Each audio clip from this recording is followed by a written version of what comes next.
दुनिया भर के आविष्कारों ने मानव जीवन को कितना सरल बना दिया है यह बताने की आवश्यकता नहीं, लेकिन इन आविष्कारों के पीछे उन महान आविष्कारकों का अनथक प्रयास और उनका जुनून छिपा होता है। कई बार तो उन्हें इसकी कीमत अपनी जान गंवाकर चुकानी पड़ी। आज के इस वीडियो में कुछ ऐसे ही उदाहरण देखते हैं।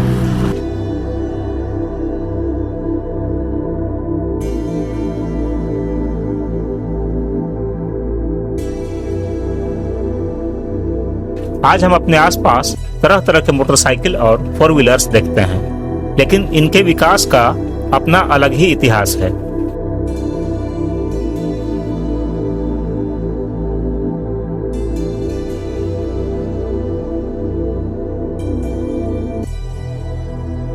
नवंबर 1823 ईस्वी को जन्मे सिल्वेस्टर हावर्ड रोपर एक अमेरिकी आविष्कारक थे, जिन्हें प्रारंभिक ऑटोमोबाइल और मोटरसाइकिल के अग्रणी निर्माता के रूप में जाना जाता है।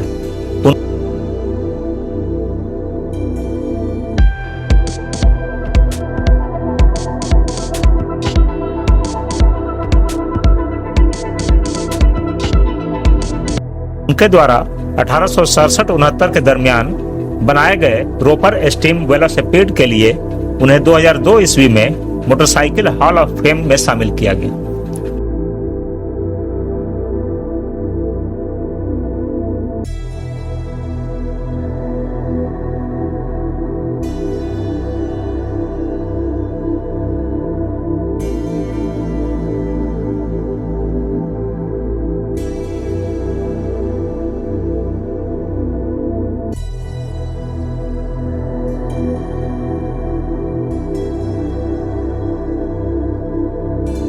एक जून 1896 ईस्वी को अपने वेलोसिपेड के नए मॉडल कोलंबिया बाइसाइकिल, जिसमें स्टीम इंजन जुड़ा हुआ था, पर उन्होंने सवारी की। उन्होंने चार्ल्स रिवर बाइसाइकिल ट्रैक पर कई चक्कर लगाए। उन्हें टॉप स्पीड 64 किलोमीटर प्रति घंटा के साथ 2 मिनट के लिए देखा गया। तभी वे ट्रैक पर गिर पड़े, जिससे सर में चोट आई और उनकी मृत्यु हो गई। पोस्टमार्टम से पता चला कि उनकी मौत का कारण हार्ट फेलियर था। हालांकि यह पता नहीं चल पाया कि उनका एक्सीडेंट हार्ट फेलियर से हुआ या एक्सीडेंट की वजह से हार्ट फेलियर हुआ। अब बात करते हैं नोबेल प्राइज जीतने वाली पहली महिला, साथ ही 2 बार नोबेल प्राइज जीतने वाली अब तक की एकमात्र महिला मैरी क्यूरी की। मैरी क्यूरी का जन्म 7 नवंबर 1868 ईस्वी को पोलैंड के वर्सा में हुआ था। इनके माता पिता दोनों ही शिक्षक थे। पढ़ने में यह शुरू से ही बहुत तेज थीं। पढ़ाई जारी रखने के लिए वे पेरिस गईं, जहां उनकी मुलाकात पियरे क्यूरी से हुई। पियरे क्यूरी एक भौतिक शास्त्री थे। साथ काम करते हुए दोनों ने 1895 ईस्वी में विवाह कर लिया। दोनों ने रेडियो एक्टिविटी की खोज की, जिसके लिए उन्हें संयुक्त रूप से 1903 ईस्वी में फिजिक्स का नोबेल प्राइज मिला। बाद में 1911 ईस्वी में रेडियम के शुद्धिकरण और पोलोनियम की खोज के लिए मैरी क्यूरी को केमिस्ट्री का नोबेल प्राइज मिला।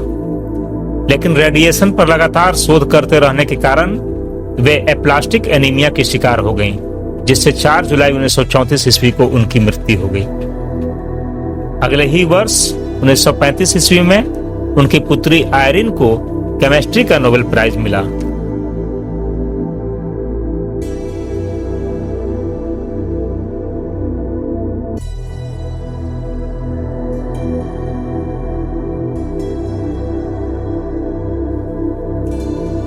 अब बात करते हैं फ्रांज राइकर्ट की।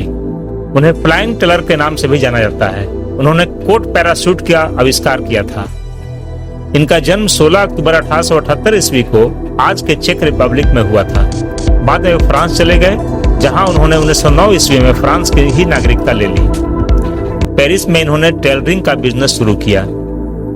20वीं सदी के प्रारंभ का यह वह दौर था जब दुनिया भर में तरह तरह के नए नए खोज किए जा रहे थे। इसी में एक अद्भुत सफलता राइट ब्रदर्स की थी, जिन्होंने दुनिया के पहले एयरक्राफ्ट का सफल निर्माण किया। लेकिन इस एयरक्राफ्ट के निर्माण ने कई तरह की असुरक्षा की भावना को भी जन्म दिया। जैसे अगर एयरक्राफ्ट ने हवा में काम करना बंद कर दिया तो क्या किया जाए, एरोप्लेन में जा रहे लोगों की सुरक्षा कैसे इंश्योर की जाए। इस जोखिम ने पैराशूट निर्माण की मांग को बढ़ावा दिया। फ्रांज राइकर्ट, जो एक सफल ड्रेस मेकर था, के मन में दुनिया के प्रथम पैराशूट आविष्कारक बनने की इच्छा जगी। यह एक ऐसी आकांक्षा थी जिसने बाद में उसे फ्लाइंग टेलर की उपाधि दी। सुरक्षा उपकरणों के साथ ऊंचे स्थान से छलांग लगाने का प्रयास मानव आश्चर्यजनक रूप से बहुत पहले से करता रहा है। इसमें सबसे उल्लेखनीय है लुइस सेबेस्टियन लेनोरमैंड। उसने 26 दिसंबर 1783 ईस्वी को एक लकड़ी के फ्रेम की सहायता से मोंटपेलियर टावर से छलांग लगाई। इसके 2 साल बाद उसी ने पैराशूट शब्द का आधिकारिक रूप से प्रयोग किया। फ्रांज राइकर्ट ने पैराशूट निर्माण के लिए प्रयोग करना जुलाई 1910 ईस्वी में शुरू किया। उसने इसके लिए पुतलों को फोल्डेबल सिल्क विंग से जोड़कर 5वीं मंजिल से गिराना शुरू किया। बाद में उसने अपने पैराशूट को विकसित करते हुए इसके सरफेस एरिया को बढ़ाकर 12 स्क्वायर मीटर किया, जबकि इसके वेट को कम किया। इसे पहनकर उसने 8 मीटर की ऊंचाई से कई बार छलांग लगाई, जिसमें उसे कई मौकों पर चोट भी आई। अंतिम रूप से वह इस निष्कर्ष पर पहुंचा कि कम ऊंचाई से छलांग लगाने के कारण पैराशूट ठीक से काम नहीं कर रहा है। तब उसने एफिल टावर से छलांग लगाने की सोची। काफी प्रयास के बाद पेरिस के पुलिस प्राधिकार द्वारा उसे इस शर्त पर अनुमति मिली कि वह अपने पैराशूट के परीक्षण के लिए पुतलों का इस्तेमाल करेगा। 4 फरवरी 1912 ईस्वी को जब वह अपने प्रयोग के लिए एफिल टावर पहुंचा तो लोग उस समय आश्चर्य में पड़ गए जब उसने पुतलों के स्थान पर खुद छलांग लगाने का फैसला किया। लोगों के मना करने के बावजूद वह नहीं माना। 4 फरवरी 1912 ईस्वी के सुबह 8:22 पर उसने एफिल टावर के पहले डेक, जो कि जमीन से 57 मीटर ऊंचा था, छलांग लगाई।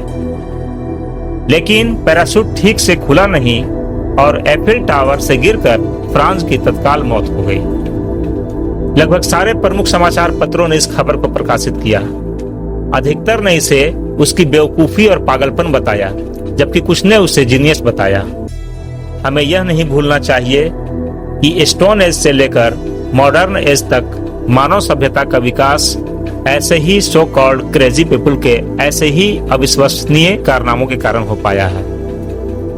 इस पर आपकी क्या राय है, अपनी राय देंगे।